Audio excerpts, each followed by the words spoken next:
All right. So last week we started talking about the issue of malwares, and we talked about the fact that malwares are malicious software which attackers use to manipulate or to steal information or personal data. And this malware, they always take advantage of a certain kind of vulnerability within the system. So we'll just continue from where we stopped. Let me share my screen.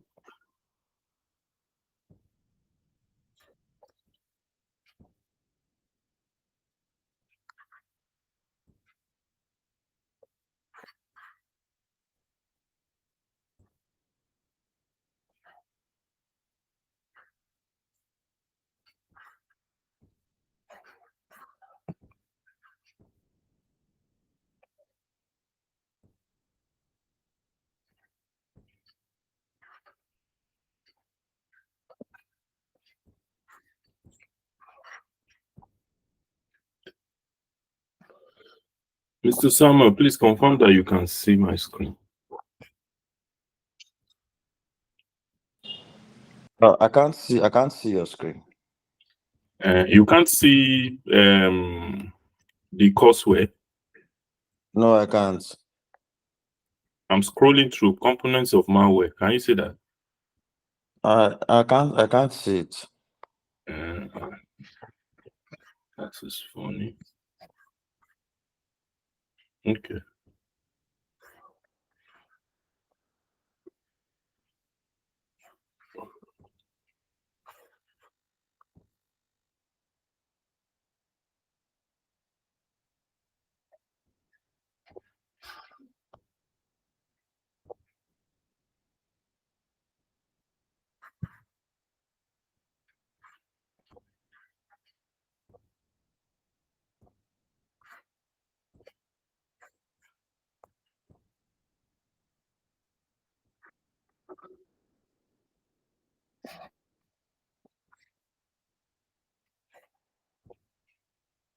Can you see it now?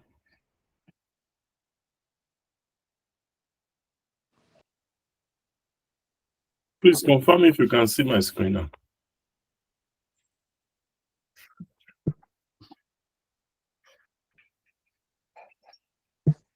I still can't see it. I had to rejoin. Maybe it's my network, but I still can't see it. Mr. Moses, can you see my screen?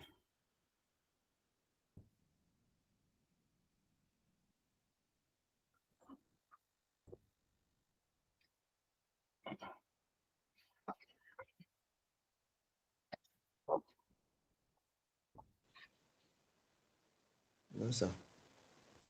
Hello, Mr. Moses. Can you see my screen?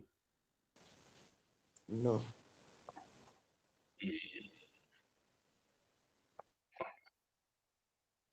What could be the issue?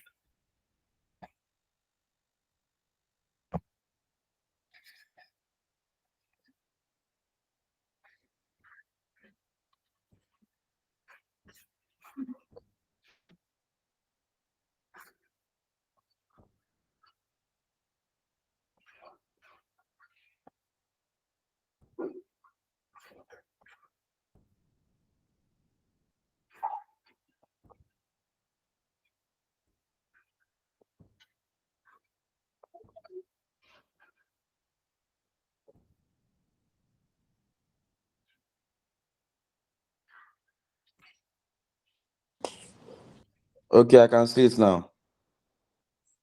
Okay. Can you Yes, see sir. components of malware? Yes, sir. Okay, awesome.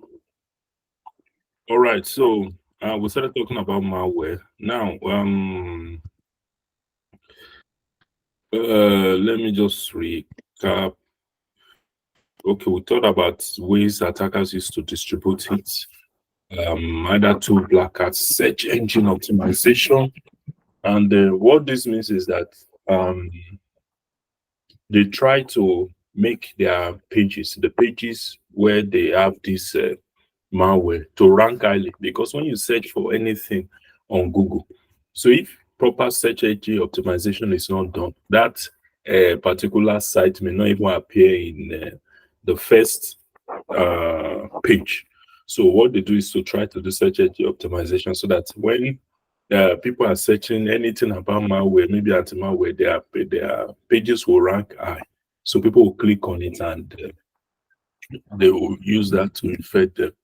The social engineer hijacking, just convincing people, manipulating people to clicking innocent looking web pages. Then spear phishing sites, mimicking legitimate institutions in an attempt to steal login credentials. Then malvertising, that's when you embed malware in ad networks that display across hundreds of legitimate high traffic sites. Then compromise legitimate websites. We have websites that are legitimate, but they have been compromised. So people visit them thinking they are visiting legitimate website, not knowing that they have been compromised. So anything you do there, it's possible that malware will be downloaded onto the system. Then we have what we call drive-by downloads. Just by visiting a particular website, malware is downloaded on your system. Just you don't have to do anything. Just enter, just for the website to load your system. Then spam emails, when people click attachments in spam emails. Then through injecting malicious macro into an ITF file and tracking users to open the malicious document. So we have a malware, it has different components. We have the crypter, which is used to encrypt it. So that if anybody wants to study the malware, it will be difficult for the person to do that. It encrypts it, so for you to buy, you can't decipher it. Then downloader, this one downloads other malware, because actually one of the uses of malware is for it to download other malwares onto the system. So dropper, this covertly installs other malware files on the system. It's this one's, there's a difference between downloader and dropper. Downloader downloads, dropper installs. Exploit, this is the should I call the tip of the spear, the exploits that breaches the system security via software vulnerability. So this is the malicious code that breaches the system security via software vulnerabilities to access information or install malware. The injector, a program that ingests its code into other vulnerable running processes and changes how they execute to hide or prevent its removal. Then obfuscator, this conceals its code. Obfuscator conceals its code and intended purpose via various techniques, thus making it hard for security mechanisms to detect or remove it. So this conceals the code. It's while you call obfuscator, it confuses the person that may want to, or even the scan engine. So it tries to hide the code.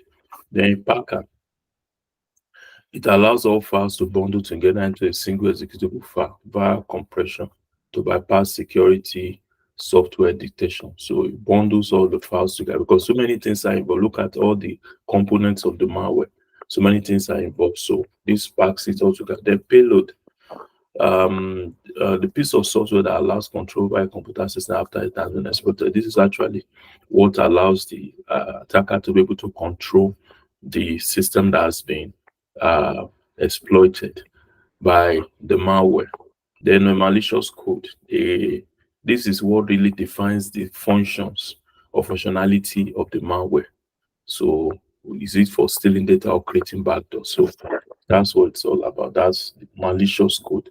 It defines what exactly is the function of the malware, the basic functionalities. So those are the components of malware. Then we have some other things we call potentially unwanted applications.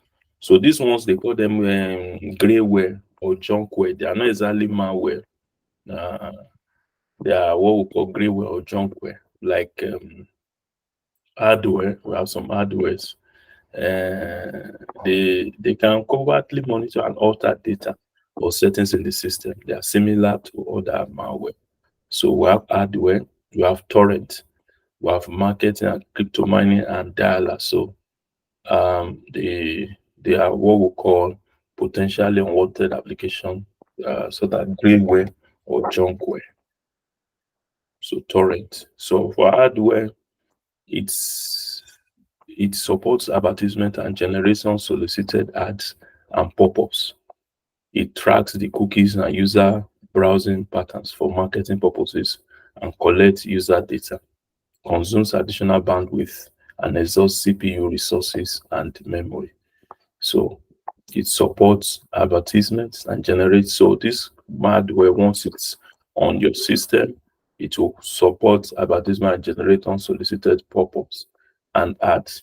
So it tracks your browsing history. If, for instance, you visited a particular place, maybe maybe Jumia, looking for shoes or any other thing, you would not start seeing that all the ads that will just be popping up in other sites you are visiting are about those things you visited. Sometimes even things we'll talk about. Sometimes things we even talk about on the phone or things we type or even on our WhatsApp. Those are things they track. So but when you experience frequent system lag, your system is lagging and inundated advertisement, incessant system crash, disparity in default browser homepage. Sometimes you see that your browser homepage has changed. So, then you need to be careful because those are the signs that you may have been infected by hardware. The presence of a new toolbar or browser add-on, the slow internet.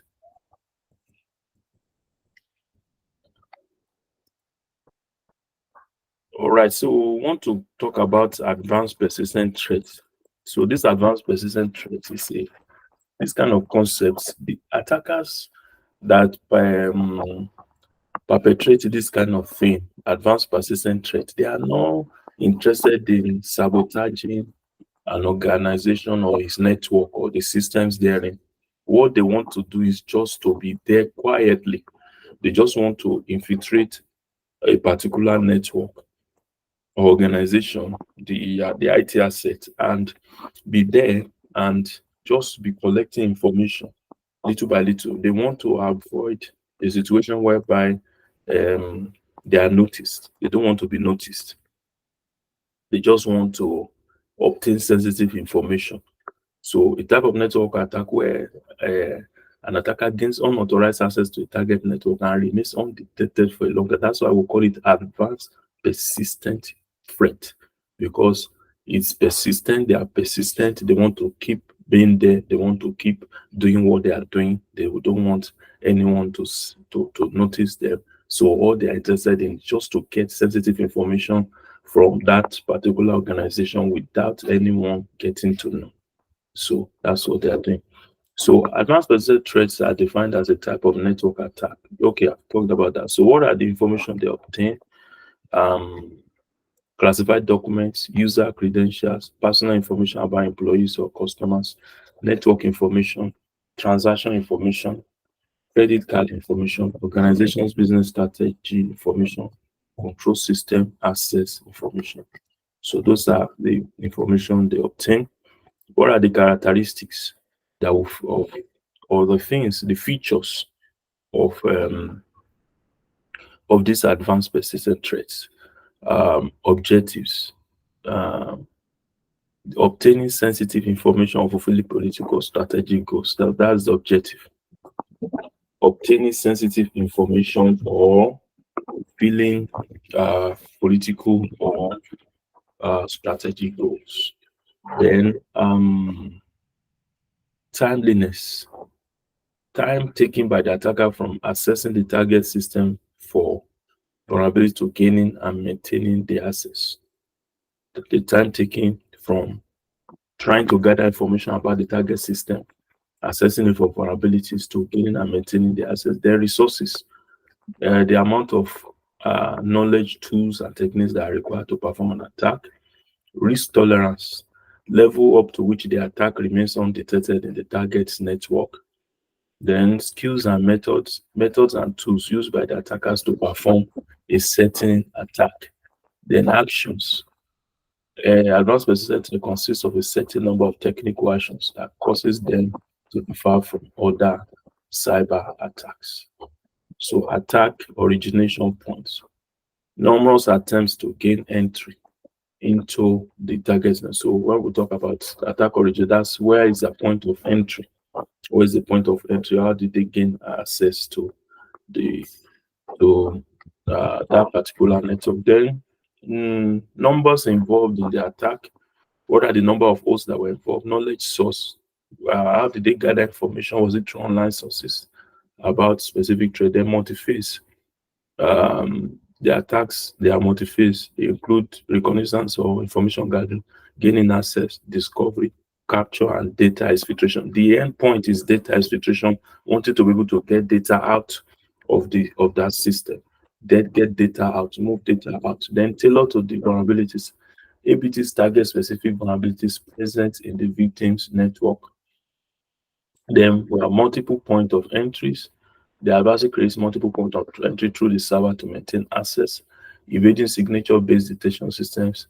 They can easily bypass the security mechanisms such as firewall, antivirus software, IDS, IPS, and email spam filter.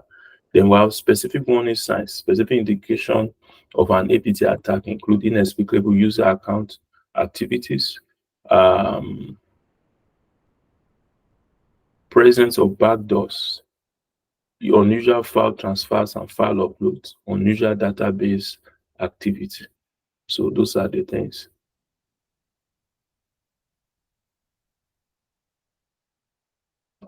That we do see in this. So the life cycle, as far as advanced persistent threat is concerned, is number one, there's a preparation. You want to look at your target, you define the target, you research, get information, you organize your team, you build or attain goals, you test for detection. That's number one, that's preparation. Number two, initial intrusion, deployment of malware, stroke establishment of outbound connection. Then number three, expansion, expand access, then obtain credentials. Then persistence, you maintain access. Then search and exfiltration of data. Then number six, clean up. You cover your tracks that you remain undetected. So you have the preparation phase, which is, you can see a lot of activities going on. You want to look at who are you targeting. You do your research, find out as much information about the target as possible. Then organize the team, put together your team. Then you build the tools you want to use to perpetrate this attack, or you acquire those tools. Then you now test even to see if you will be detected. Then the next thing is to deploy malware. So why are we talking about this under malware? Because malware, you see, so far we have talked about different aspects of this thing, and we talked about what's it called? Reconnaissance and reconnaissance and footprint, which was the first thing we talked about after we finished with our introduction. We talked about gathering information from different sources. Then we now moved into scanning. We talked about different ways to scan. You understand? I believe you all remember that. We talked about different ways we can scan. Then we now moved to and under that scanning, we're talking about, okay, how do you get the live host? Then how do you get the ports that are open on the live host? Then how do you now get the services? So it's based on the ports and the services that are running. We'll now check the what's it called? Vulnerability database to see what matches, and based on the operating system that is also running, to see what we can exploit on that target IT system, information system. Now, after doing that, we talked about vulnerability assessment. Talked about vulnerability research, talked about vulnerability assessment. Now, when we are now going to um, malware, because all those things, especially it's easy we could avoid the issue of scanning. Then, okay, we talk about system hacking before coming into this place, where we talk about password cracking, privilege escalation, and all the rest and all the rest. So we could totally avoid system hacking in terms of password cracking and all that by the deployment of malware. Because once you get the uh, vulnerabilities that exist on a particular um, system, you can just get a malware that can exploit it and find a way to get that malware across to that system. Once it's there, it will do all this, will help you to gain all the necessary access that you need to gain. You can even use it to escalate privilege. So malware is very, very key. And that's one of the reasons why you find a lot of phishing emails that are going on now. So because one of the ways that these things are being spread is through phishing emails. All right. So,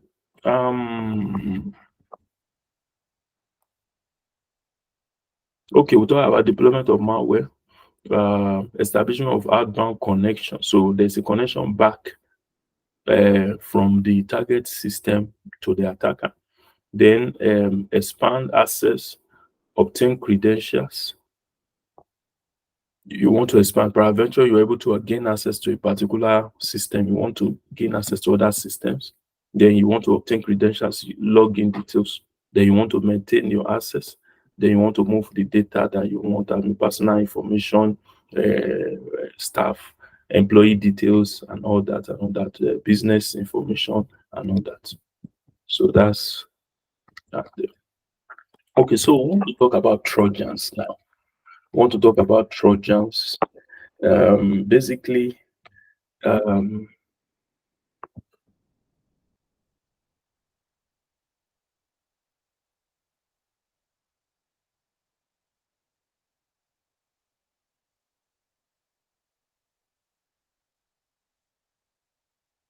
sorry, just give me a minute. I want to try to reach some of the other students.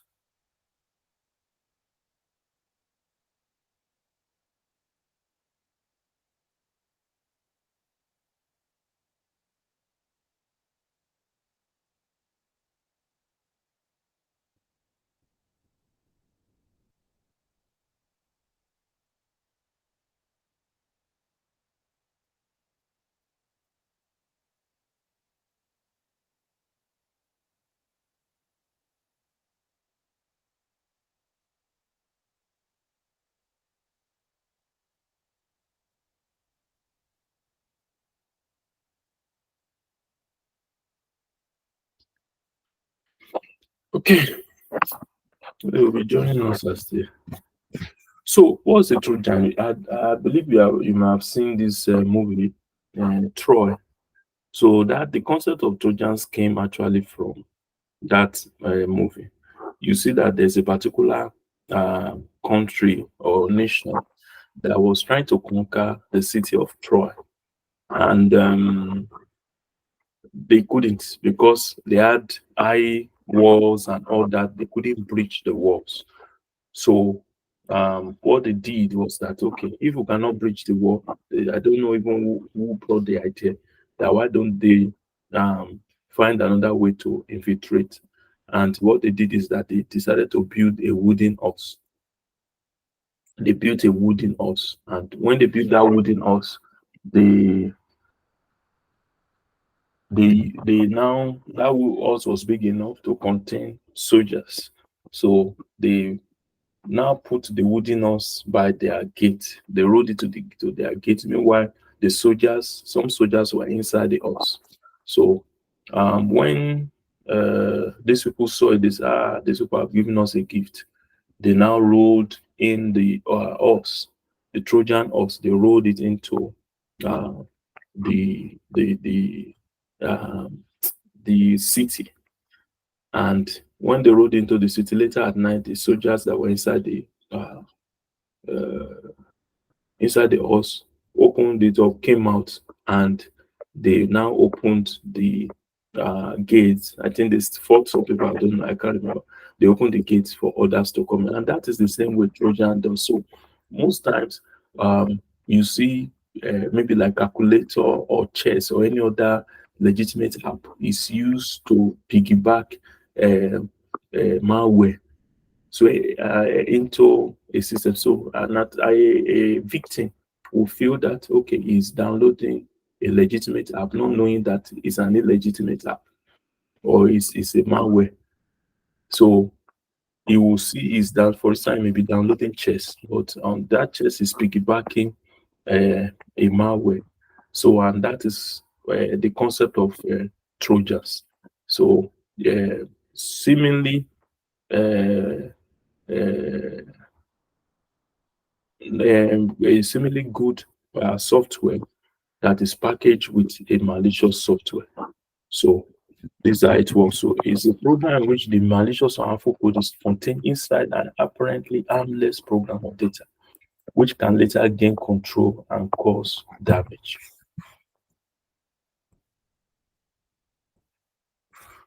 It can later gain control and cause damage. So um, the Trojans get activated when the user performs certain predefined actions. So there are some actions the user has to perform. The indication of a Trojan attack may include abnormal system and network activities such as disabling of antivirus and redirection to unknown pages. So some of the things it does is to disable antivirus and also to redirect to unknown page. So they create a covert communication channel between the victim computer and the attacker for transferring sensitive data. So they create a covert communication channel. So that's one of the things. It was just like the story I said.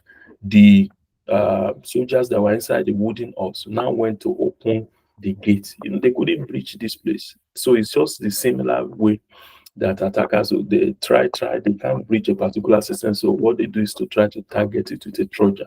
So and that may bring it down. So Trojans create a cover channel. So Trojans always connect back to the attacker. Mostly they have what we call C2 server, command and control server that they link back to uh uh they use it to transfer sensitive data. So we see the attacker propagating Trojan. So we have the file. There's a legitimate file, but it carries a, a legitimate app or software. It carries a malicious software over the internet. The victim downloads it and it becomes infected with it. As he's installing the other harmless software, the harmful software is also being downloaded.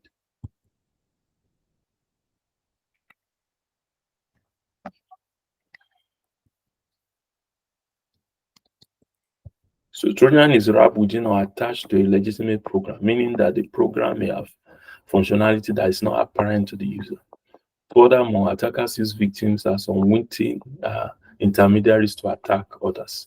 They can use a victim's computer to commit illegal denial of service attacks. So we'll still talk about that.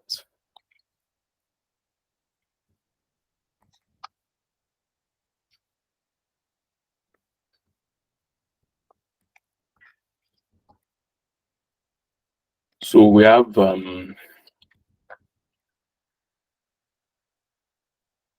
some indications of a Trojan attack. DVD-ROM drawer opens and closes automatically. The computer screen blinks, flips upside down, is inverted so that everything is displayed backward. The default pro background or wallpaper setting change automatically. This can be performed using pictures either on the user's computer or on the attacker's program. Printers automatically start printing. So these are indications that someone is infected by Trojan. Web pages open without input from user. Color settings of operating system change automatically. Screensavers convert to personal scrolling message. Sound volume suddenly fluctuates. Antivirus program automatically disabled, and data are corrupted. altered or deleted. Please mute your mic. Date and time of the computer change. The mouse cursor moves by itself. The left and right click functions of the mouse are interchanged. The mouse pointer disappears completely.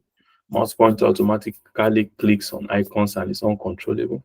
Windows starts button disappears. Pop-ups with bizarre messages suddenly appear. Clipboard images and text appear to be manipulated. The keyboard and mouse freeze.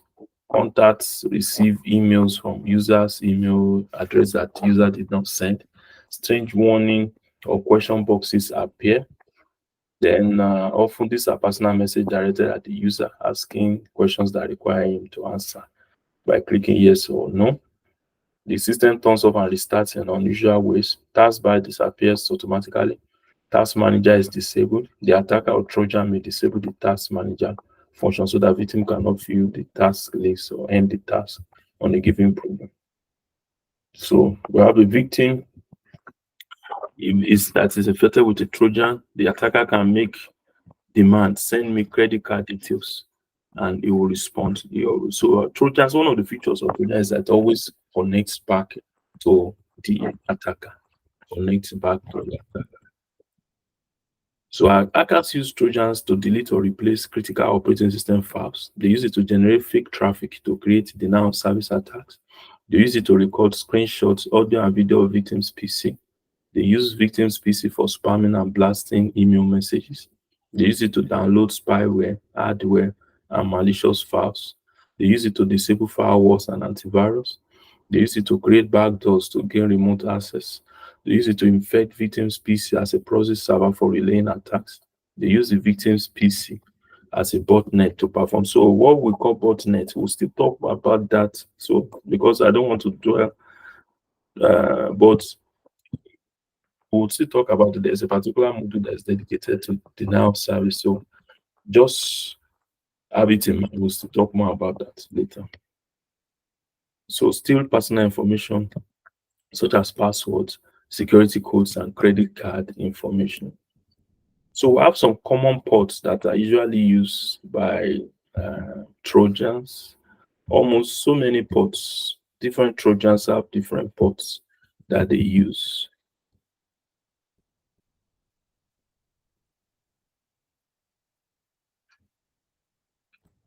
So we have different types of Trojans.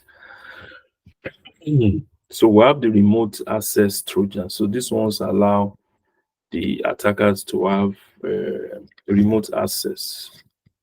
The remote access Trojan provide attackers with full control over the victim system.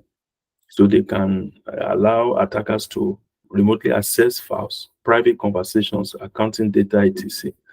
The remote access Trojan acts as a server and listens on a port that is not supposed to be available to internet attackers.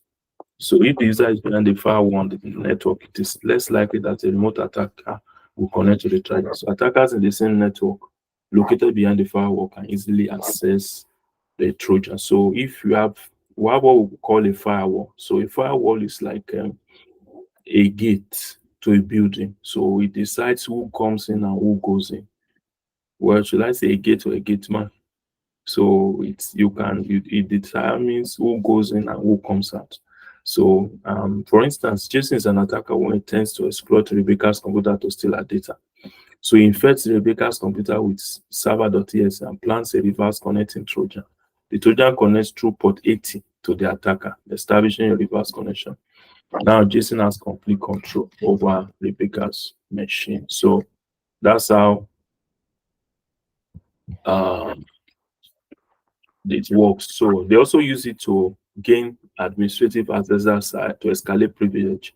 So it allows attacker to remotely access the complete graphical user interface and control victim's computer without his or her awareness. So we have different types of remote access Trojan. NGRAT is powerful data stealing capabilities. It can also log keystrokes, remotely access the victim's computer, collect victim's information like IP address, hostname, and operating system, manipulate files and system file, open an active remote session, providing attacker access to command line, log keystrokes, and steal credentials. So NGRAT, this is the screenshot of NGRAT. So we have other ones, ProRAT, Thief, Crimson. So, but remember, remote access to allow the attacker to have remote access, administrative or ordinary user level access remotely. So it connects back to the attacker. Then we have backdoor Trojans. This backdoor, anytime you hear backdoor, it's what allows the attacker to always have access to a particular system. So once you have a backdoor, the attacker, all he just needs is to go through that back door. It's just like somebody in a building, maybe a particular back door that allows the person will not come in through the front, but a back door that will always allow the person to go in. Maybe it's a place where the person has the key. So anytime he wants to come in. So that's what it's all about. So backdoor can bypass it's a program that can bypass the standard system authentication or conventional system mechanisms such as IDS and firewalls without being detected. In this type of breaches, attackers leverage backdoor programs to access victims' computer or network. The difference between this type of malware and other types is that installation of the backdoor is performed without the user's knowledge. So it allows the attacker to perform any activity on the infected computer, such as transferring, modifying, or corrupting files, installing malicious software, and rebooting the machine without user detection. So other we have backdoors, poison ivy. So it gives the attacker practically complete control over the infected computer. It allows file modification, deletion, and transfer.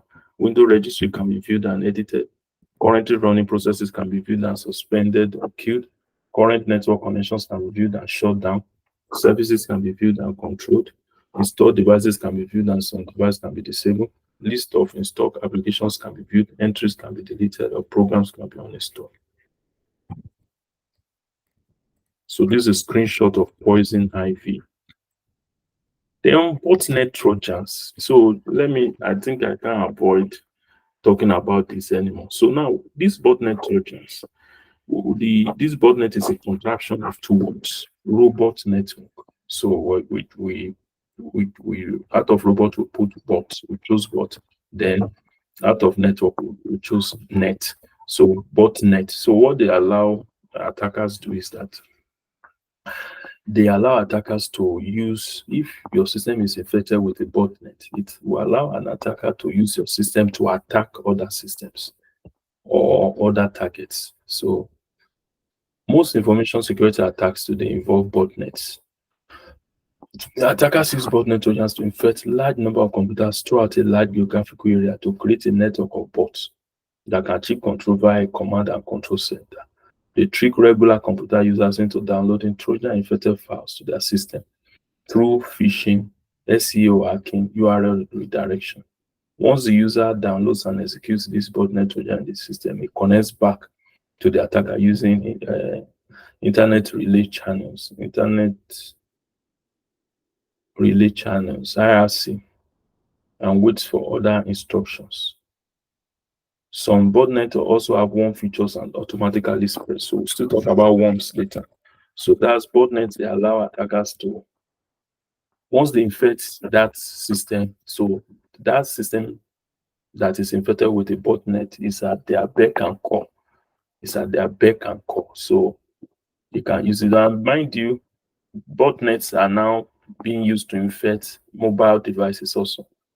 So don't think that it's only system. So they also have the mobile version. So Necos is an example of a botnet. Is this where many pieces of software, most notably Drides and Loki, deliver some of the worst banking trojans and ransomware threats in batches of millions of emails at a time. Keeps preventing self. It's distributed by spam emails and downloadable content from questionable or illegal sites. So it's indirectly responsible for a significant portion of cyber crime. So Necos.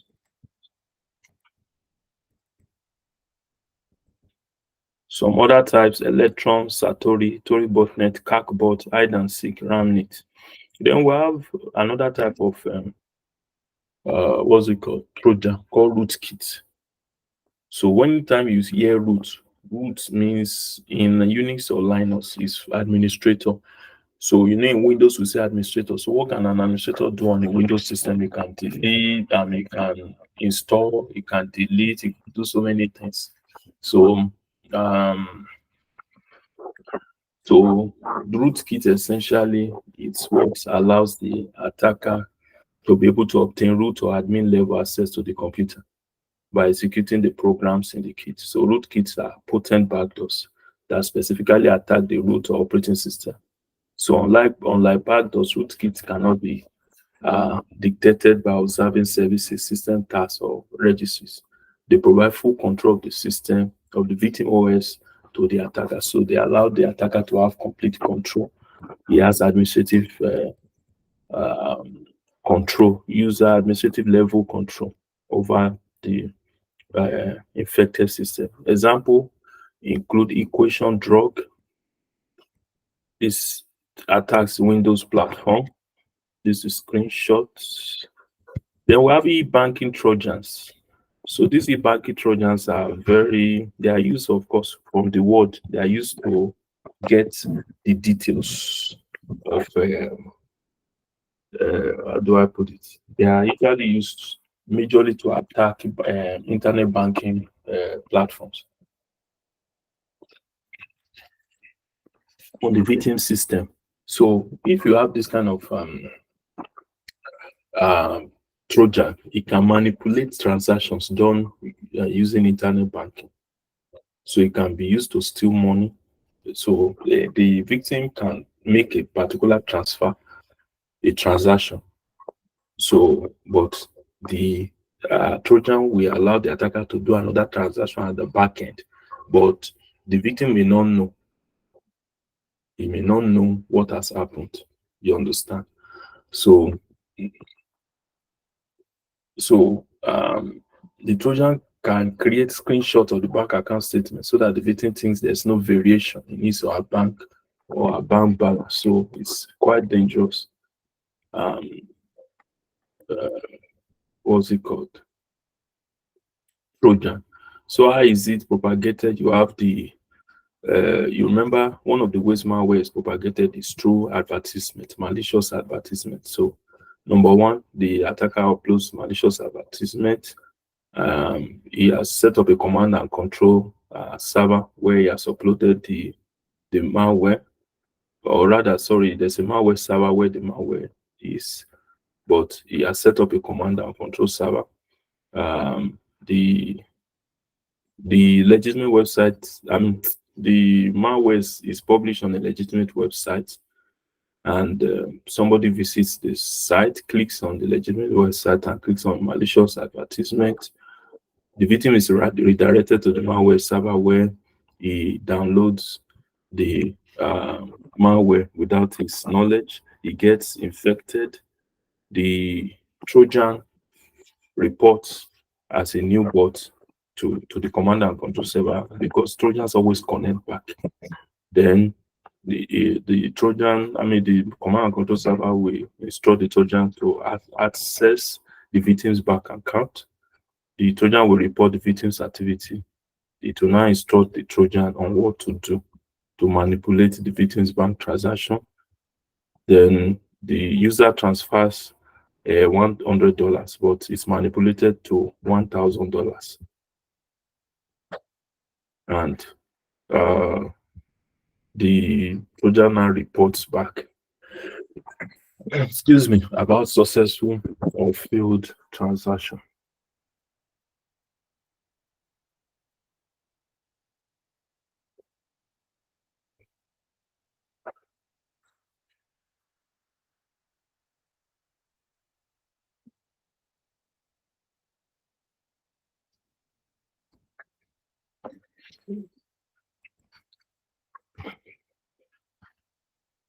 So we have example of a banking Trojan, Dreambot. Dreambot. This is a screenshot of Dreambot. You can also do key logging and get, when you talk about keyloggers, I think I talked about it last week. It captures all your keystrokes. So you can imagine you are entering your banking details, so username and password, your OTP or whatever, and it's capturing it. Then we have point of sale trojans. So these are type of financial fraudulent malware that target point of sales and payment equipment, such as credit or debit card readers. They use POS trojans to compromise such POS equipment and grab sensitive information. So sometimes people wonder how they use a particular POS, and from there, after using that POS, their accounts were wiped out. So some of the POS may be infected by trojans that allow them to copy all the details of your card, including the CV, V number, all other things. So one has to be very, very circumspect about the type of what's it called that you use. So I think the best thing when it comes to this issue is to have like a card where you just put in only a little money. So don't allow anywhere where any account where you have a lot of money, don't allow any card to be functioning on that particular that particular account. So with that, so you know that okay, you want to just get quick something, you can make a transfer into the account that has it, so as to avoid stories that touch. So glitch POS, an example. The web defacement trojans, these ones are used to deface websites.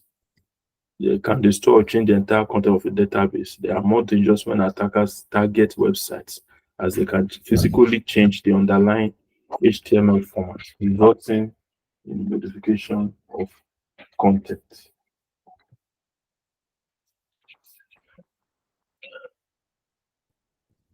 So they can use to, if you can see the example here, this is the original calculator, then the first calculator, you are hacked.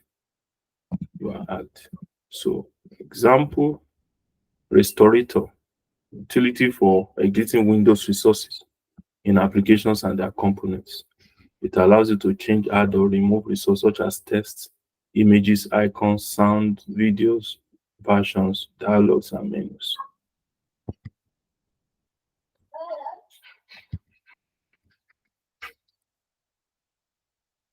So we have all these other type of Trojan service, HTTPS Trojan. They can bypass any file and work in reverse as opposed to straight HTTP tunnel. They use web interfaces and port 80. Then HTTP RAT uses web interface. Well, of course, when you hear HTTP, you know it's port 80. So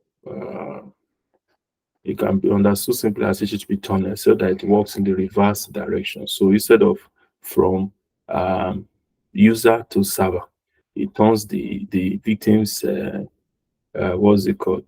It turns the victim system to a sort of server, and the attacker sort of user. So that's why it's called. We are saying it's a reverse order. So we have mobile trojans, mobile trojans. They target mobile phones, like I was saying. So don't think that your what's it called is free or safe. Mobile trojans are also out there. They target mobile phones. They are increasing rapidly. Mobile trojan attacks are increasing rapidly due to global proliferation of mobile phones. So we have billions of what's it called now? Devices. Billions of mobile devices now. Bank. This runs on Android. It was first identified in 2018. It is a banking trojan. When it infects a device, it will perform keystroke logging, screen recording, SMS interception, and theft of credit card and financial information. So to trick users into downloading this trojan, the trojan creators advertise it via WhatsApp and Facebook messages. The most widely spread and downloaded malicious version of Bank is the fake clean droid Android app. it projects itself as a mobile junk cleaner and memory boosting app. However, it's actually a banking tool. So you can see. So that's why it's very, you have to be careful what you download. You can see this. It looks innocent. Is you say you want to clean that your system is getting full, you want to clean junk. Meanwhile, it may be something that will be causing issues for you. So it's actually a banking Trojan. So while security software disabler Trojan, of course, by their name, it disables firewalls, antiviruses. So it stops the working of security programs such as firewalls, intrusion detection system, by that disabling them or killing the process. These are entry Trojans which allow an attacker to perform the next level of attack on the target system.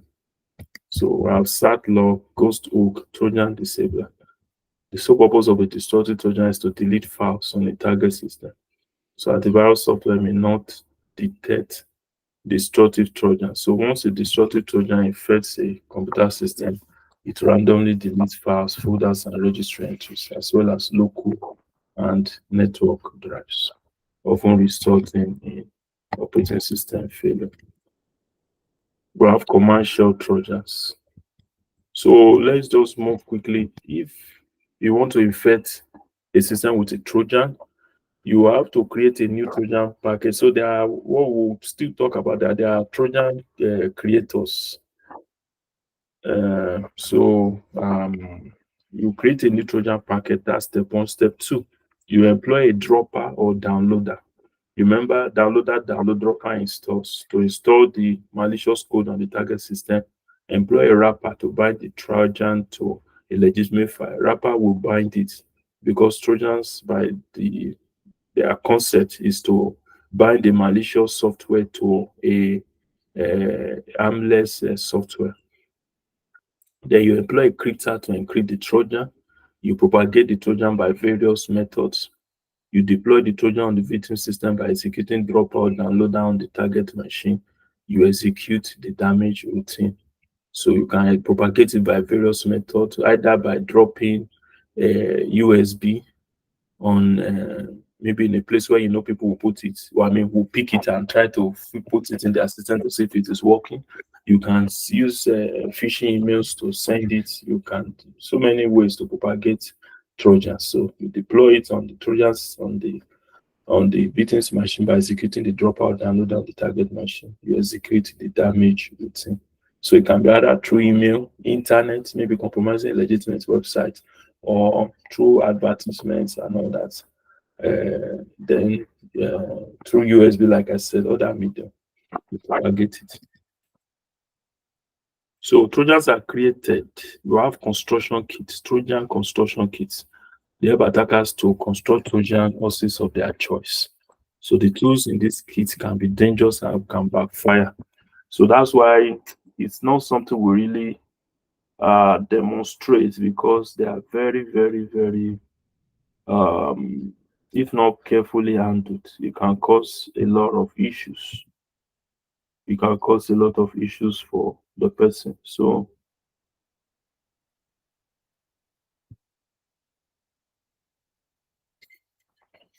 we have Trojan horse construction kits that help attackers to construct Trojan houses of their choice. So the tools can be dangerous, like we said. So we have Trojan horse construction kits, Senna Spy, Trojan creators, Batch Trojan generator, Umbra loader, botnet Trojan maker. So that cause Trojan virus maker creates user-specified Trojans by selecting from various options. So let's look at this. You can see that cause Trojan virus maker is used to create user-specified Trojans via selection. So the Trojans are created to act according to the selected options. For instance, if you choose the option disable process, the Trojan disables all processes on the target system. The figure below shows a snapshot of Darkos Trojan virus maker with its various available options.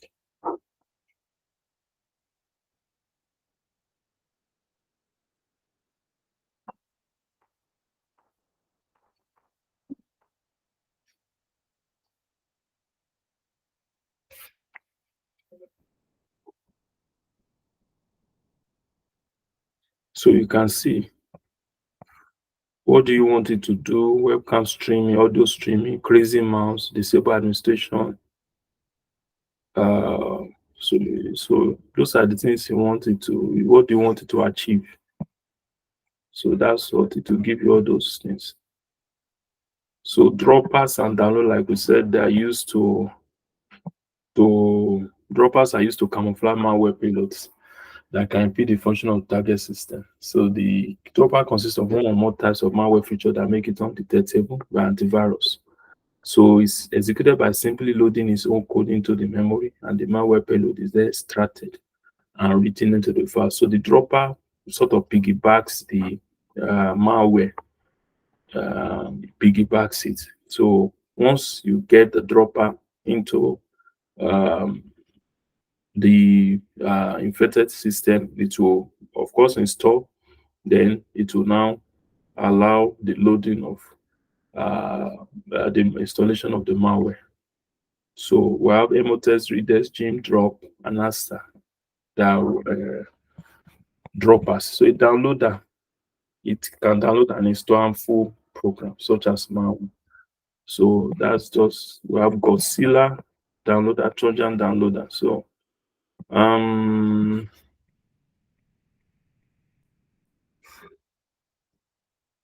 so you can install and download.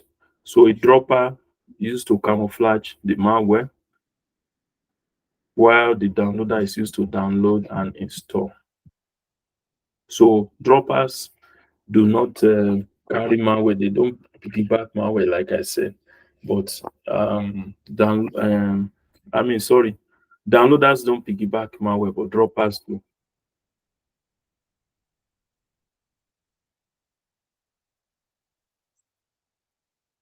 So a wrapper, like we said, is just like a normal wrapper. Okay, you want to present a gift to somebody. What do? You wrap it. You wrap the gift. So essentially, a wrapper binds a what's it called? A wrapper binds a Trojan with a legitimate application. So that's what it does. So it binds a Trojan executable with genuine looking exe application, just like calculator. You can see here the Trojan.exe 20 kilobytes, then the calculator is 90 kilobytes. So the wrapper's work is to bind these two together. So we have other wrappers, we have IE Express Wizard. We have Elite Wrap, Advanced File Journal, Soprano 3, EXE, 2VBS, Cryptomatic. So the wrappers. Then Crypta, used to hide viruses, keyloggers or tools in any kind of file so that they did not easily get detected. So because now, how do antiviruses work? Antiviruses work by when any new virus, let me go from the beginning. When any new virus is detected, what happens is that the new virus, when it's detected before, it may not be detected immediately, but whenever it is detected, what happens is that the security analysts or the security researchers will look at that virus. They will study it, look at all the things that are contained in different components. They will now do what we call message digest. There's something we call message digest to create a signature of that particular virus or Trojan or worm.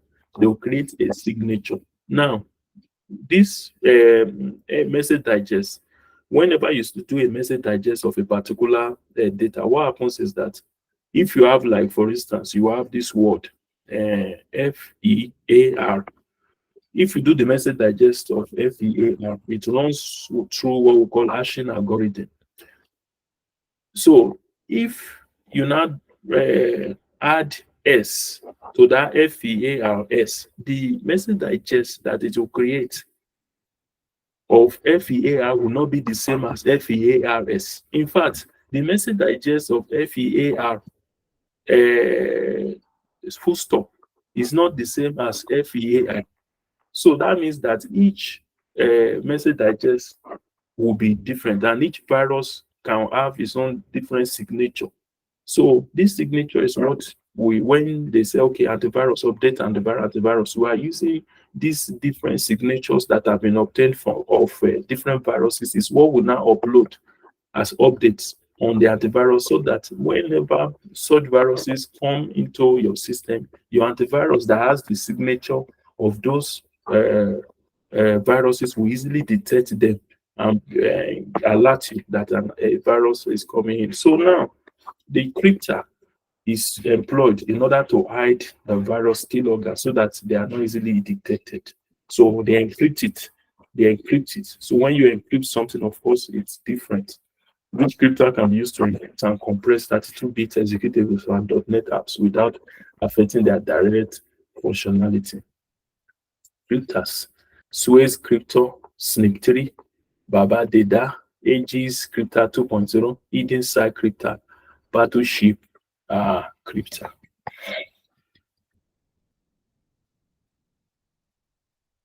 So crypter encrypts the original binary code of the .exe file.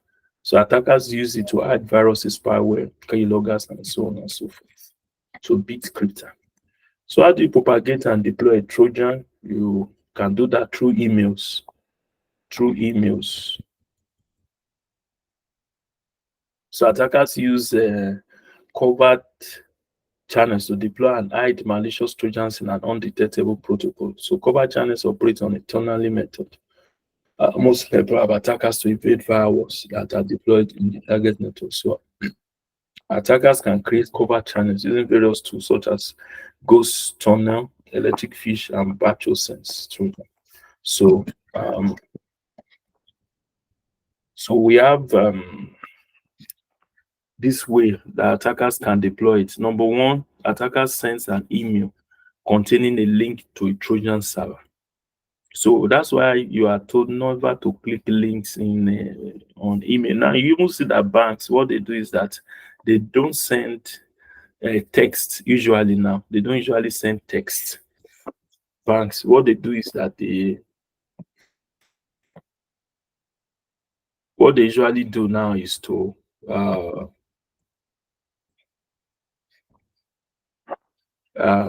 do a HTML format, HTML of the email. That's what they usually do, so that there's nothing you are clicking there. There's nothing you click in that kind of email. So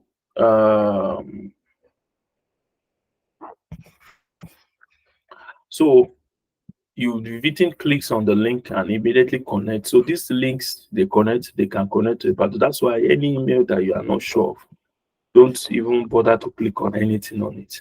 So because it may be leading to a malicious, you can see this example now. Now it leads to a Trojan server that the attacker has loaded with Trojans. The Trojan is sent to the victim, he installs it, and bam, is infected. So that's how it happens.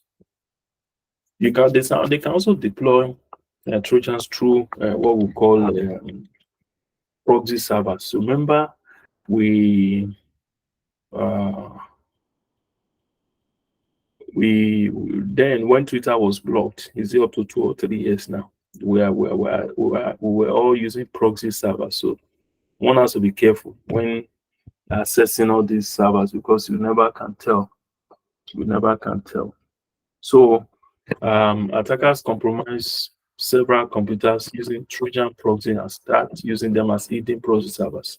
They have full control over the proxy victim system and can launch attacks on other systems from affected user systems. So attackers used to anonymously propagate and deploy this. So this proxy server can also be victim system, you understand, that they have had access to.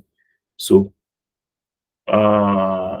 they can use those systems to launch attacks, so that if anything happens, it will not be traced back to them. It will not be traced back to them.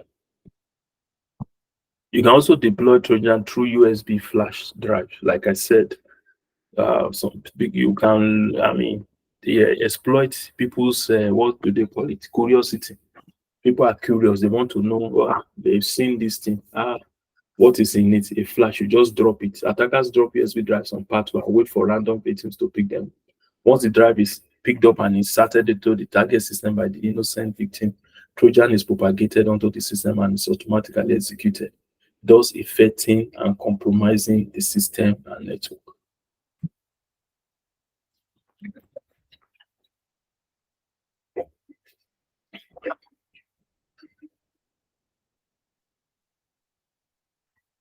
So another way to deploy Trojan is they can use different techniques to evade an antivirus system by breaking the Trojan file into multiple pieces and not zipping it as a single file. So the advice to attackers is that they should always write their own Trojans and embed into an application. So because the reason why attackers are being told to write their own Trojan is that any Trojan or any malware that you download from the internet will probably be one that somebody has used before, has been dictated by security analysts. They have uploaded the signature online, you understand, so that anywhere you use it, it will alert. So and it will not fulfill the purpose. So, but if you write your own, then it will be new. It will be something they have not seen before and probably would not know anything about.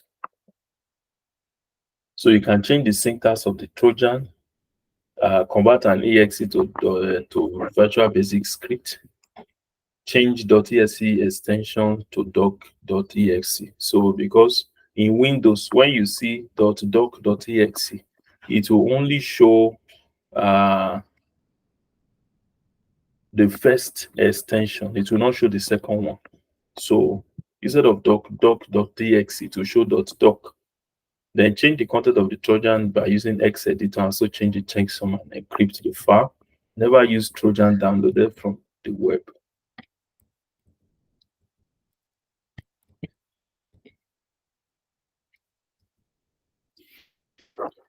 Then we have what we call exploit kits or crimeware toolkits. It's a platform to deliver exploits and payloads, such as Trojan spyware, backdoors, bots, and buffer overflow scripts to the target system.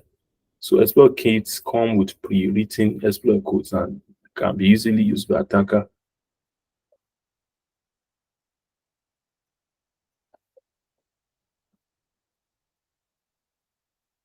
Who is not an IT or security expert. So the victim visits a legitimate website hosted on a compromised web server, and the victim is redirected through various intermediary servers. He learns that an exploit is so especially. Essentially, an exploit kit is just a platform that contains different exploits and payloads, different malwares. So once a victim gets to that particular place, it becomes infected by malware. So we have different exploit kits. Botena Go contains over 30 variants of exploits, which make it capable of attacking millions of Internet of Things and routing devices worldwide. Using Botena Go, attackers initiate the exploitation process by dropping a backdoor into the victim's device through port 31412. So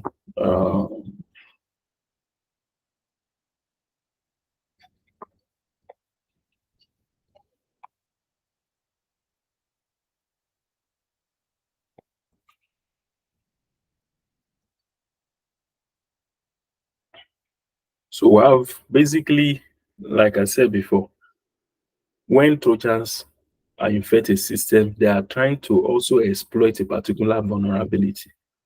You understand? So that's why I was saying that you may not need to go through the rigors of system hacking.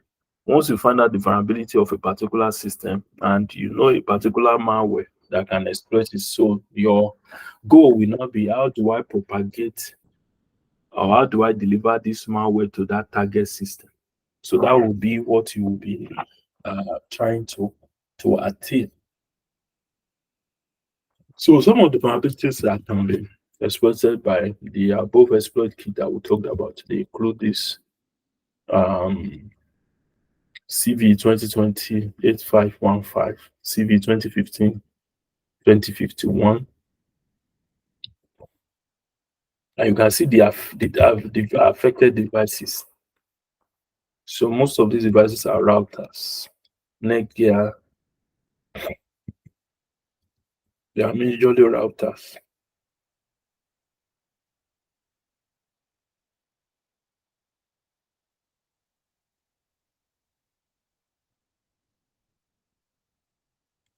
So once we quickly talk about viruses. Viruses. So we'll be talking about viruses and worms. So basically, when we talk about viruses, they are usually propagated by one user action or the other. So a user has to perform one action or the other for uh, the virus to be propagated. But once you don't need any user action, once it gets into the network, it starts moving fast, moving around. So that's one thing about that's one difference between viruses and worms. So a virus is self-replicating program that produces its own copy by attaching itself to another product. That's another thing about viruses that you don't see. So worms use uh, memory allocated. They can transfer, move over a network. Um, but viruses has to be attached to a particular program. So please mute your mic. Thank you.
Sorry, just give me.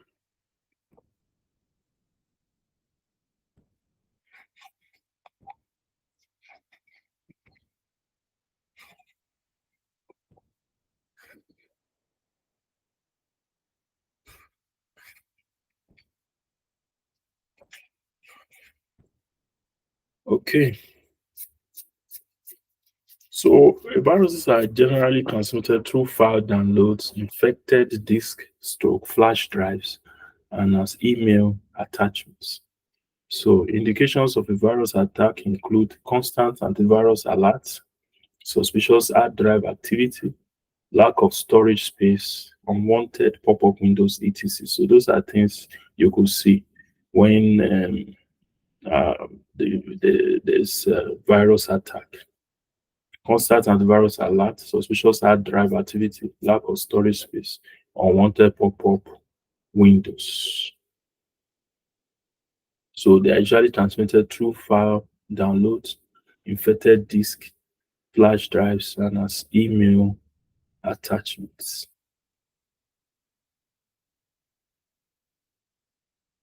So the characteristics of virus include they infect other programs, they transform themselves, they can transform themselves, they encrypt themselves, they alter data, they corrupt files and programs, they self-replicate. So the purpose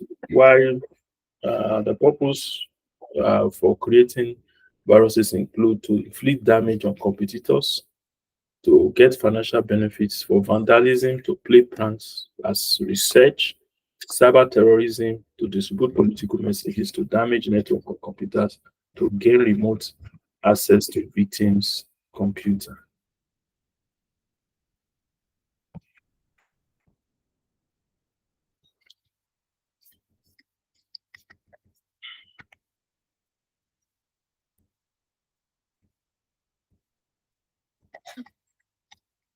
So, what are the stages of a virus life cycle?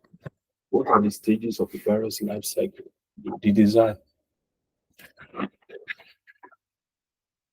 The design. You have the. We want to talk about the different stages within the life cycle of a virus. It starts with the design. So the virus is designed or constructed maybe by construction kit or designed by an attacker.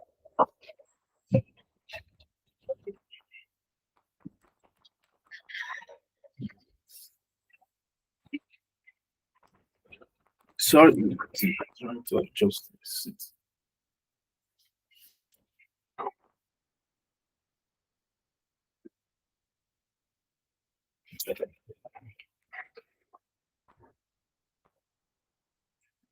So that's the first stage.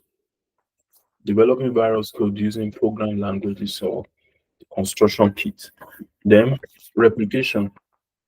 It replicates itself for a period and then spreads. Then launch gets activated whether when the user performs certain actions, such as running infected programs. Then detection is detected as a virus, um, as a threat infecting target system. Incorporation, antivirus software developers assimilate defenses against it. Then the users install antivirus software and eliminate the virus. So that's just the life cycle. So we have the design, either with construction kit or programming language. Then it replicates itself within the target system and spread.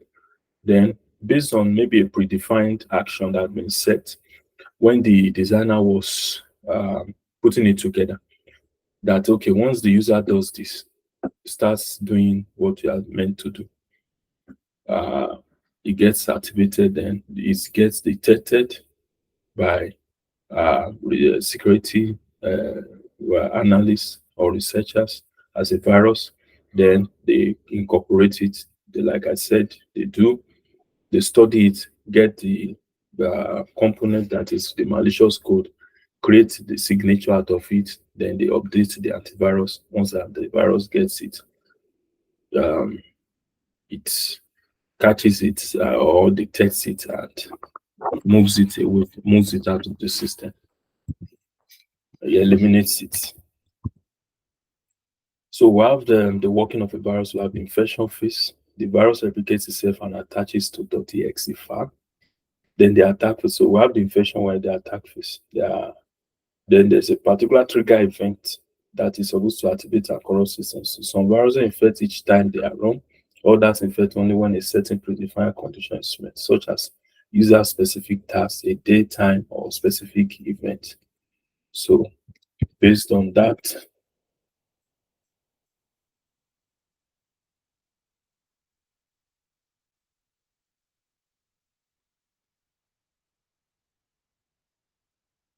so we have the infection infects, it replicates itself, attaches itself to files. Then the next one is to attack based on the trigger event. So how do computers get infected by viruses? You have when a user accepts files and downloads without properly checking the source, that could lead to an infection. Opening an infected email attachment, installing a pirated software, not updating and not installing new versions of plugins. Many of these, what's it called, applications that we run, they use plugins. So when you don't install the new versions of plugins, many times when you are being asked to update, it's not because some people are just why are they disturbing me? Data. Internet, this one. Internet is very expensive, but The downside of it is equally very expensive. So it's better you try to install the latest plugins because those provide protection against new threats. So that's the thing because the threat landscape is always changing. It's not static. It's not static. Then when you click, okay, not running the latest antivirus application, clicking malicious online advertisements, using portable media, connecting to untrusted network. So when you connect to untrusted network, it could be an issue. So we have different types of viruses. We have the system or boot sector virus. So this affects the boot sector. So the boot sector is what determines what loads or the operating system how it loads and the programs and everything that loads whenever you put on your system. So uh, then we have file or multi-party virus. These ones they go after files. Then macro and cluster virus. So we have a component of what's it called? A Windows Office, whether it's a PowerPoint or Word, that is called macro. So it's application aspect of it. So the some viruses affect that. The stealth and tunneling viruses. These they operate on the ground. They use that. They also the tunnel. So when you talk about tunneling, so just like the word implies physically, so it's not something that is on the surface. It goes through a particular channel. So and that channel maybe is most likely going to be illegitimate. The encryption viruses they encrypt. Sparse infector virus, polymorphic. This one they change their forms. Remember, one of the features of the virus is that it changes its form. The metamorphics also does that. There's one that after each infection, once it infects, it changes its form. So it's one of the most difficult viruses to be able to detect because if you even get signatures for a particular virus, by the time it's always changing. Then some override file or cavity. Then there are some that are companion or camouflage, shell and file extension viruses, fat and logic bomb viruses. One logic bomb, there's a particular, why we call logic bomb is that there's a particular event that triggers it. So, or time. It may be an event or a time. So that's why I call it logic bomb. That's when it does the web scripting virus, email and armored, add-on and intrusive virus, direct action or transfer virus, terminate and stay resident virus. So, like I said, the system or boot viruses, there are system sectors which include the master boot record and the DOS, the DOS boot records system sectors. And operating system executes codes in these areas while booting. That's what I'm saying. Explained earlier on. So when the operating system is to load, that is where it takes its information from. So those are the sector. We call them boot record sector, master boot record. So master boot record are the most virus-prone zones because if the MBR is corrupted, all the data will be lost. The DOS boot set also executes during system booting. It's a crucial point of attack for viruses. System sector consists of only 512 bytes of disk space. Therefore, system sector viruses conceal their code in some other disk space. So the primary carriers of system or boot record viruses are email attachments and removable media. So such viruses reside in memory. Some vector set of viruses also spread through infected files. These are known as multipartite viruses.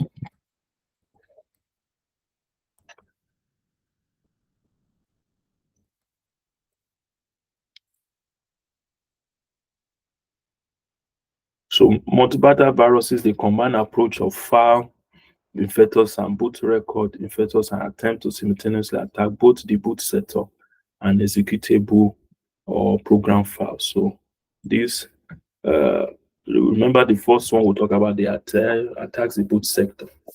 So, but this multipartite it attacks both the boot sector and also the system files and programs.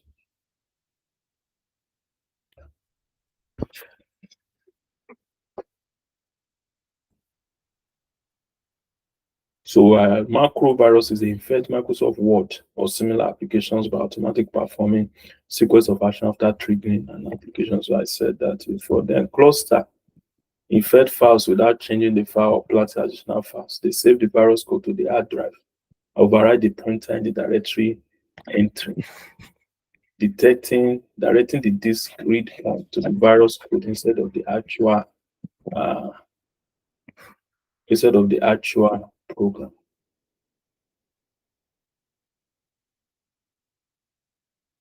So they don't affect the or they don't infect the file per se. So what they save the virus code to the hard drive so that when any what's it called? Anyone is trying to maybe open up an application, open up a file.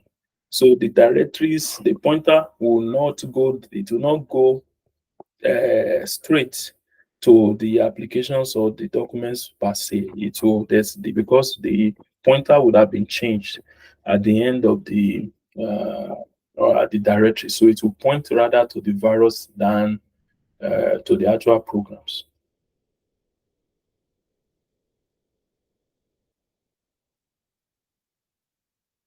So a cluster virus, e.g., DR2, first launches itself when any program starts on the computer system, and control is then passed to the actual program. This virus infection leads to severe problems if the victim does not know its exact location. If it infects memory, it controls access to the directory structure on the disk. So if the victim boots from a clean USB pen drive and then runs a directory such as check disk, the utility reports a serious problem with a cross link file on this disk. So such as utilities usually offer to correct the problem. So if the other offer is accepted, the virus infects all the executable files and results in loss of original content.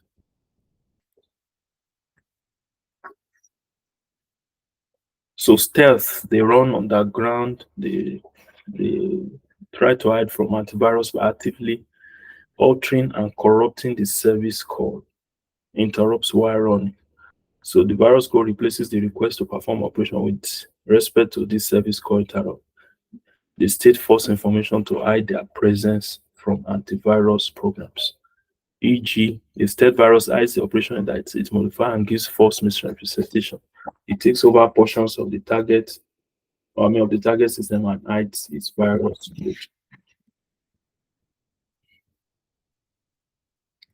So in order to remove a state virus, what you do is to perform a code boot. That means you boot from a CD or DVD. So instead of booting from the system, you boot from a CD or DVD. So that means a code boot. Then you never use a DOS command such as fdix to fix the virus. Use antivirus software. Encryption viruses, they penetrate the target system via freeware shareware. They consist of an encrypted copy of the virus and the decryption module. The decryption module remains constant, whereas the encryption module makes use of different key. Decryption key consists of the decryption module and an encrypted copy of the code, which enciphers the virus. So when the attacker injects the virus into the target machine, the decryptor will first execute and decrypt the virus body. Then the virus body executes and replicates to become resident in the target machine. The replication process is successfully accomplished using the encryptor.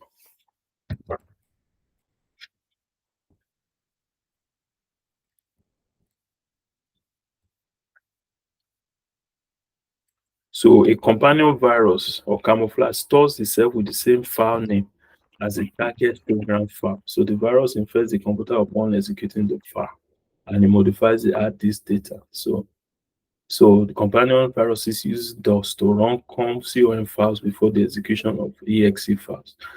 It stores an identical COM file and infects the exe file. So it stores, for instance, if you have chess.exe.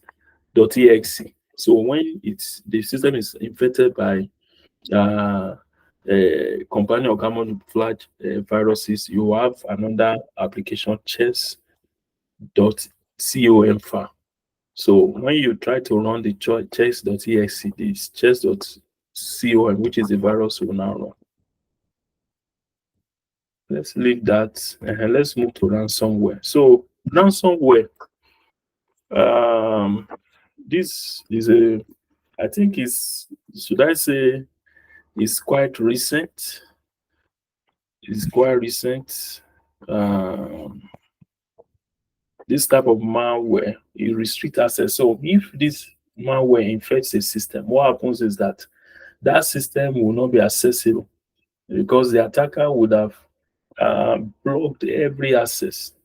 So we'll see that in a moment. What it does is that once the ransomware affects the system, it will tell you you have also time to pay the ransom. And once you don't pay, forget about it. You will not be able to access the system. So they will give you where to pay to, maybe a blockchain wallet or a Bitcoin wallet and all that. Then you have to pay. So once you pay, then they release the system. But the our own approach to this issue is that one cannot afford to pay, because if you keep paying the attackers who have infected the system with the ransomware, they will keep coming back. That's just it, and that's what is happening in Nigeria now. We see that kidnapping has become a big industry. Why? Because people keep paying ransom. People keep paying ransom. So, and you can't really blame them because nobody wants to lose the family member. So even governments are paying ransom. So, and that will embolden the perpetrator. So the same way this ransomware, the best thing is to try to find a way around. And how do you do that? You have to just format uh, the system and uh, restore from backup. That's the best way. You restore from backup if you have a backup of um, the files that are on the system. So that's the best way. Or else, if you keep paying, if you have the money to keep paying, yeah, that could be ruin an organization. So the best way is to always have a backup, and from that backup, you can restore your files after uh, completely formatting the system. So, ransomware is a type of malware that restricts access to a computer system, files, and folder, and demands an online ransom payment to the malware creator to remove the restrictions. So, Black Cat, this is a dangerous ransomware that targets operating systems from almost all vendors, including Windows, Linux, EXXI, virtual machines. So, as a Black Cat. Ransomware family: Cyber, Zingy Locker, Conti, Thanos, Wasted Locker, Ransom, EXX, Networker, QNAP Crypt, Maze, RYUK.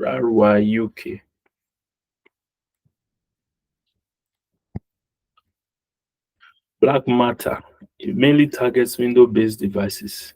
It uses encryption keys such as RSA public and AES keys for initializing and implementing SAR20 encryption. So, Club ransomware, Deadbolt, Egregor, Dama, Ichorai, Samsung, WannaCry, Petya, not Petya, and so on and so forth. So, I believe you have understanding of the way this ransomware works. It infects the system and restricts access. It restricts access. It might encrypt files stored on the system hard disk or mainly log the system and display messages meant to trick user into paying ransom. Usually, ransomware spreads as a Trojan into a system through email attachments, hacked websites, infected programs, app downloads from untrusted sites, vulnerabilities in network services, and so on. After execution, the payload on the ransomware runs and encrypts the victim's data, files, and documents, which can be encrypted only by the malware author. Sorry, which can be decrypted. In some cases, user interaction is restricted using a simple download.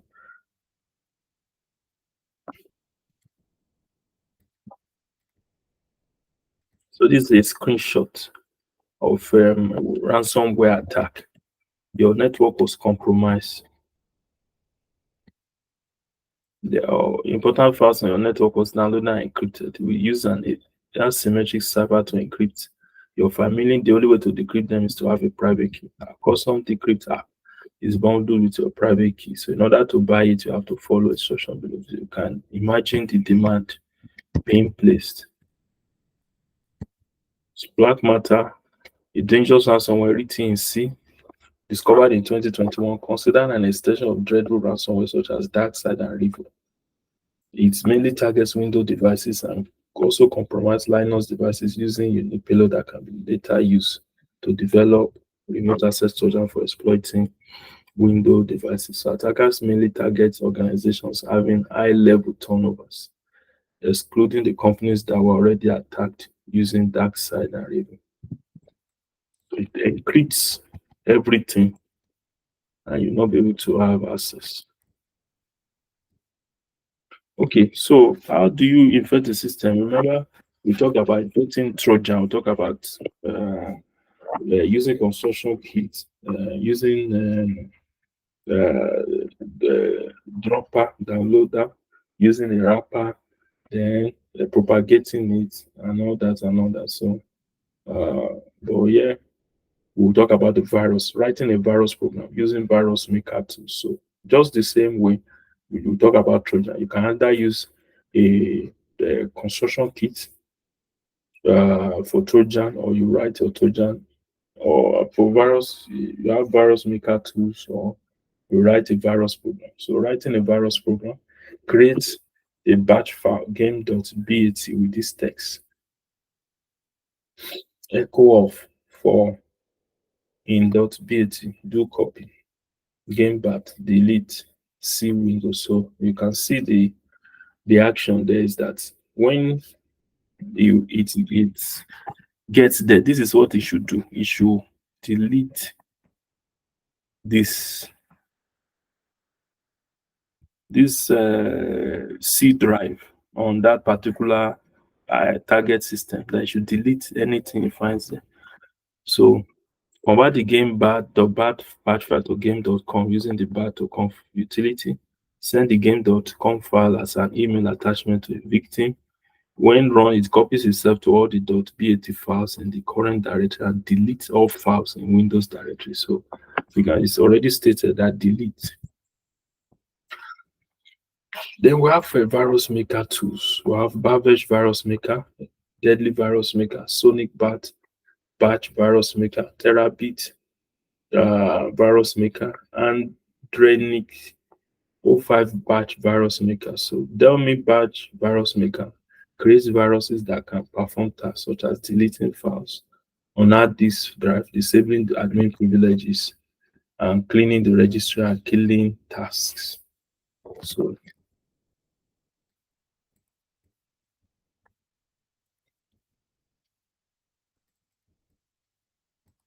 Delmi's virus batch, Delmi's batch virus maker, a virus generator is a virus. Delmi's batch virus generator is a virus creation program with many options to infect the victim's PC, such as formatting the C drive, deleting all the files in the hard disk drive, disabling admin privileges, cleaning the registry, changing the home page, killing tasks, and disabling or removing the antivirus files. Those are things it can do.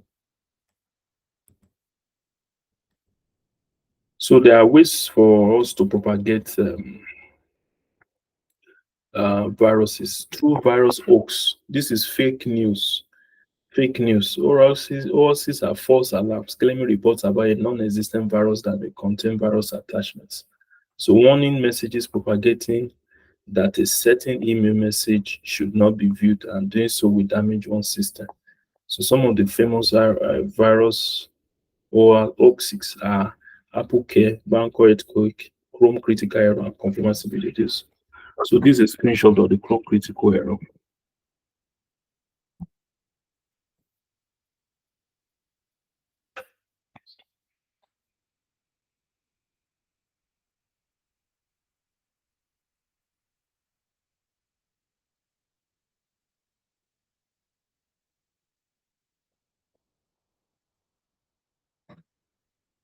So how to infect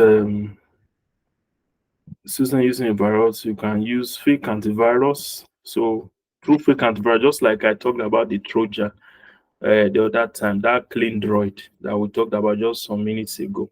So also attackers also use fake antivirus. Well designed fake antivirus looks authentic, often encourages users to install it on their system, perform updates or remove viruses and damn malicious program. Once installed, this fake antivirus can damage target system like other malware. So we have fake antivirus programs: Crestinafo, Live Protection Suite, Antivirus COVID-19 site, Free Antivirus 2019. So those are two methods: fake virus hoaxes and fake antivirus are ways we can propagate or ways attackers propagate viruses. Then computer worms.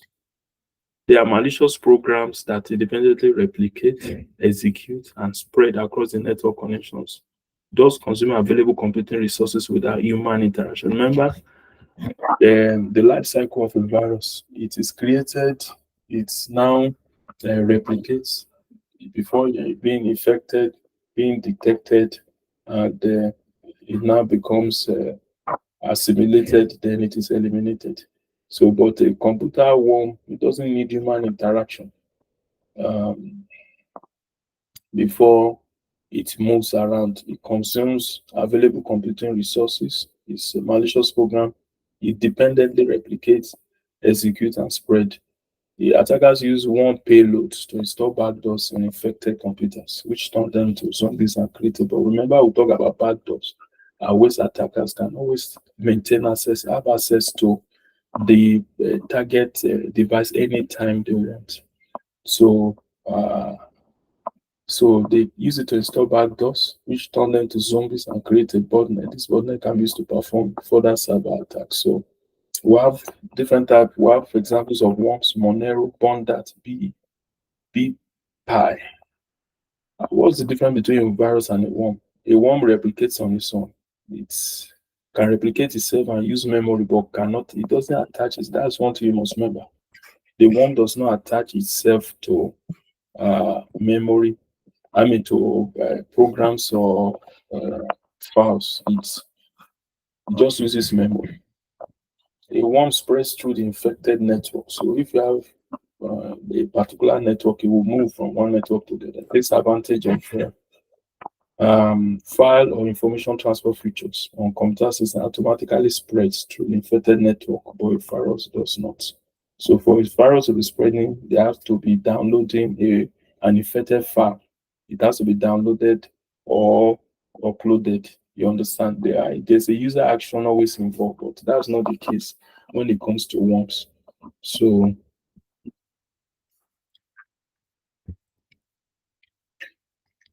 we have other differences. We have a virus infects a system by inserting itself into a file. Worm infects a system by exploiting vulnerability in an operating system or application by replicating itself. Virus may delete or alter the content of files or change their location. Worm does not modify any stored program. It's only the CPU and the memory is interested in. Virus alters the way computers now operates without the knowledge of user. Worm doesn't do that. It just consumes network bandwidth, system memory, excessively overloading servers. Virus cannot spread to other computers unless an infected file is replicated. Like I said before, a worm can replicate itself and spread using internet relay channels, Outlook, or the applicable mailing programs. Then virus spreads at a uniform rate as program worm spreads more rapidly. So worms are more dangerous in terms of the way they spread. The viruses are difficult to remove from the filter system. The worm can be removed easily when compared to a virus. So we have worm makers. We have internet worm maker thing, an open source tool used to create worms that can infect victims' drive files, show messages, disable antivirus software. It comes with a compiler which can be used to convert your batch virus into an executable to invade antivirus or any other purpose. So, internet worm maker thing.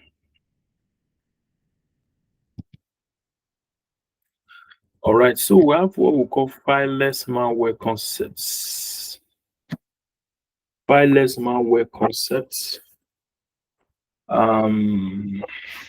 This fileless malware concepts is becoming popular, a popular method of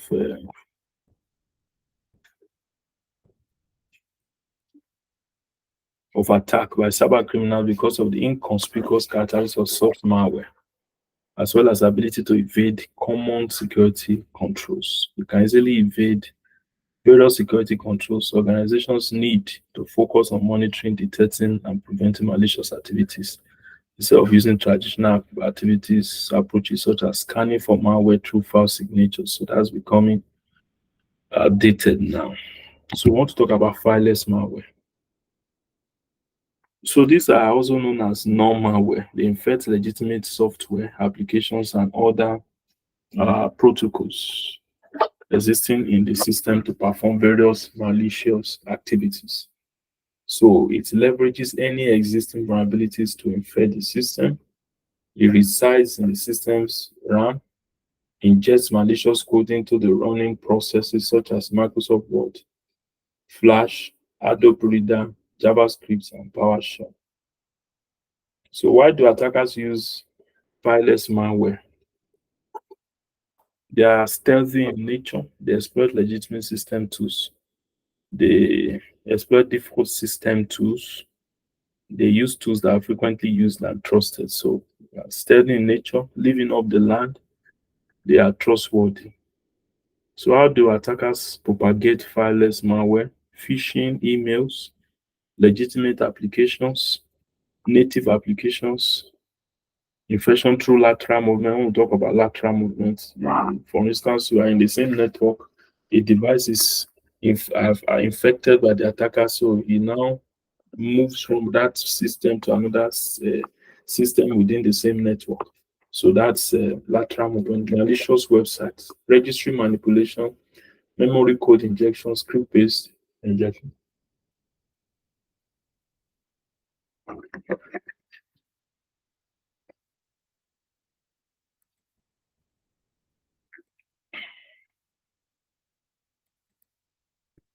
So basically, it's leveraged on existing vulnerabilities and works on defaults.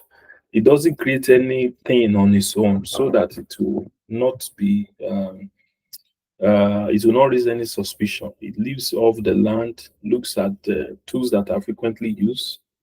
It generally resides in systems RAM, uses running processors such as Microsoft Word, Flash, Adobe, and all that. It doesn't depend on files and doesn't leave any traces. So it's highly resistant to computer forensics technique, mostly resides in volatile memory locations such as running processes, system registry, and service areas.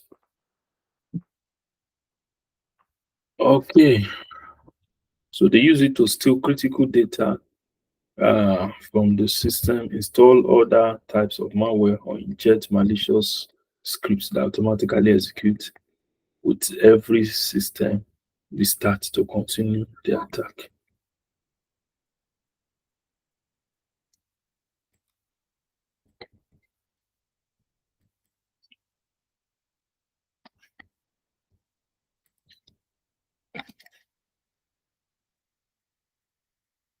So fileless malware threats are of three types based on how much evidence they leave on the victim's computer. So there's type one, that has no file activities performed. This one it doesn't require writing a file onto the disk.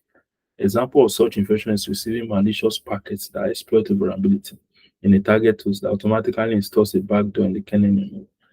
Another one may involve malicious code embedded within the compromised device firmware. So anti-malware solutions are not capable of checking a device firmware. So when we talk about device firmware, we're talking of routers. Like routers, mostly routers use firmware. So when you look at, like a computer now has a software or operating system. So, but in routers, which are smaller devices, they use firmware to run all the stuff, to control the hardware.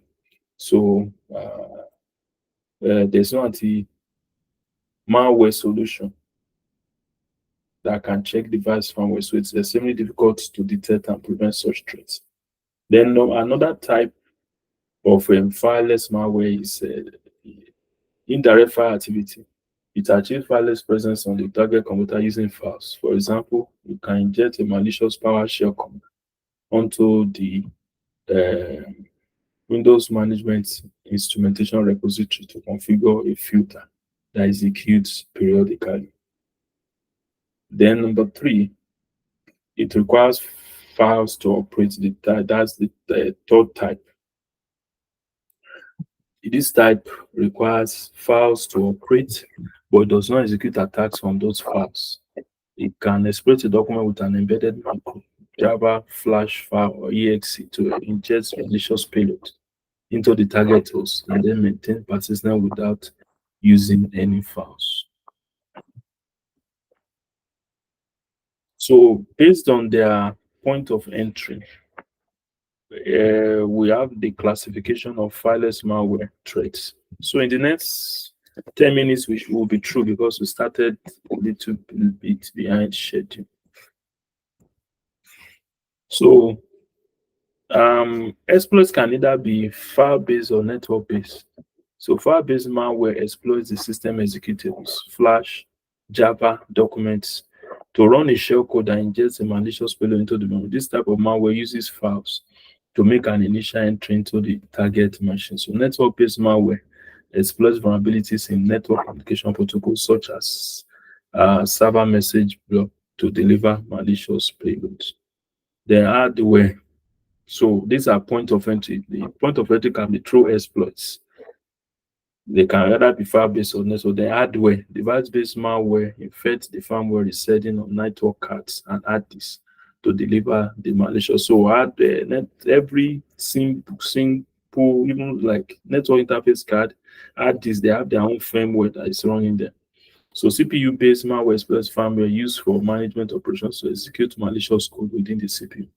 So USB-based malware rewrites the USB firmware to malicious code that directly interacts with the operating system and installs malicious payload on target machine. So this point of entry malware. Then execution injection. This type of malware can be file-based, macro-based, script-based, or disk-based. File-based malware exploits executable dynamic library LNK files to inject a malicious payload into the process memory or other legitimate running processes. Using macro-based malware, attackers trick victims into clicking malicious link. They execute macros automatically to inject a malicious payload into the process memory. So attackers implement script-based malware if they gain an initial footprint on the target system. So how do fileless malware How does fileless malware work? Well, the point of entry can be either through memory exploits, exploiting maybe vulnerabilities within the memory, or through malicious websites, or through phishing email, or through malicious documents. So if it's memory exploit, we have code injection, process following reflective DDL injection, malicious code running directly in the memory, then script is using legitimate tools to load scripts, PowerShell, C script, VB script. Then persistence through the registry, Windows management instrumentation, and scheduled tasks. That's how it achieves persistence, by infecting the registry, by using the WMI and through scheduled tasks. Then achieving objectives, maybe information gathering, credential harvesting, data exfiltration, and cyber espionage. So the persistence of fileless malware depends on the goal of the attacker.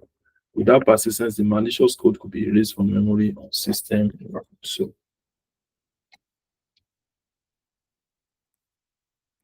So we have the point of entry. It can be through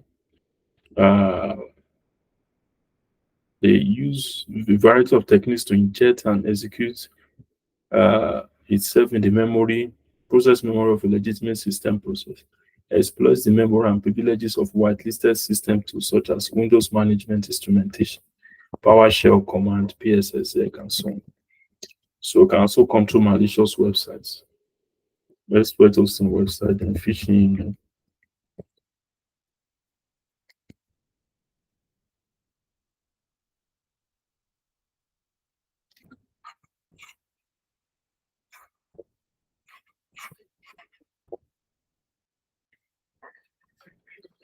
So now fireless malware can be launched either through document exploits and in-memory exploits. So for document exploits, attacker can trick users into downloading a document, archives, or any attractive files consisting of a malicious macro code. The malicious macro launches VBA or JavaScript to exploit the Windows default tools such as PowerShell to continue the chain of infection. So you can download the document archive or any attractive file consisting of malicious macro codes. So victim opens a malicious document. Document runs the malicious macro. Macro launches the VB or JavaScript. Malicious script exploits PowerShell to run payload and continue infection. Can that be in-memory exploit? Injects a malicious payload into the RAM that targets the legitimate process without leaving any footprint.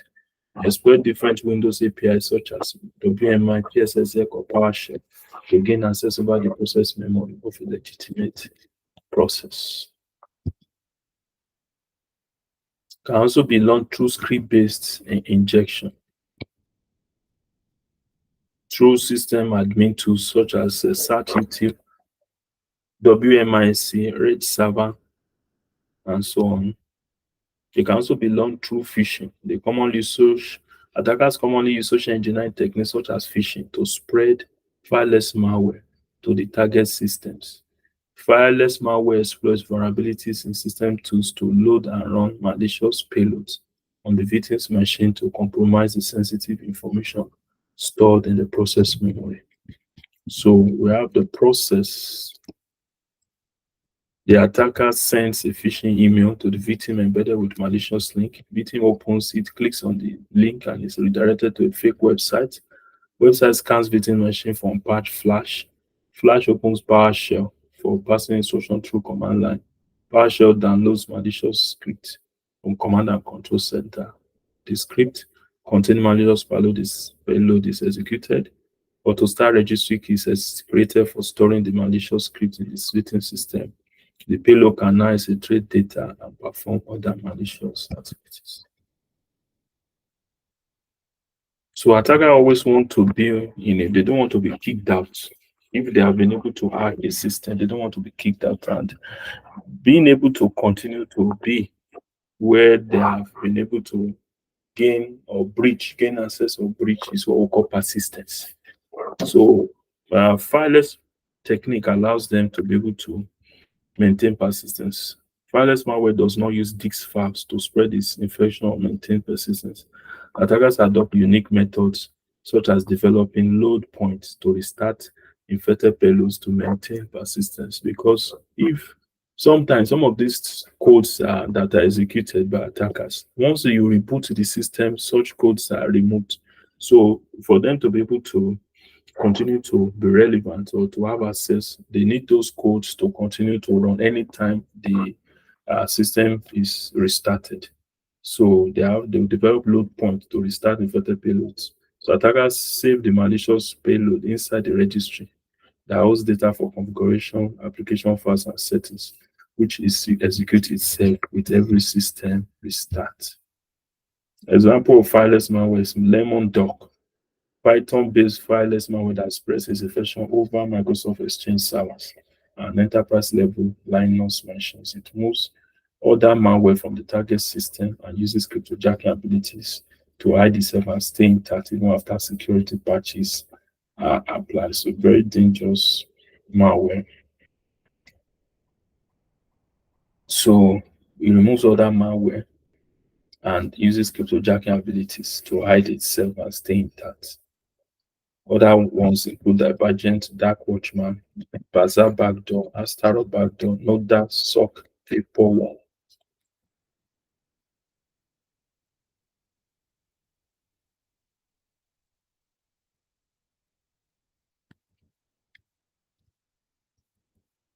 Lemon Dog Attack Chain.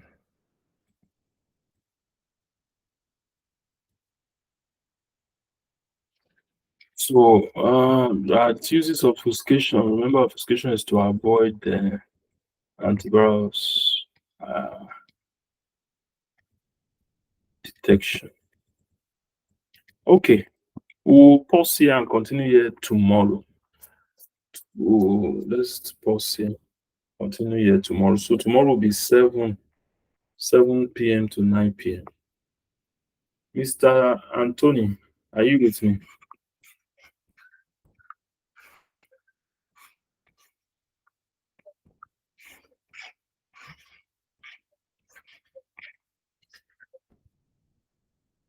Mr. Anthony,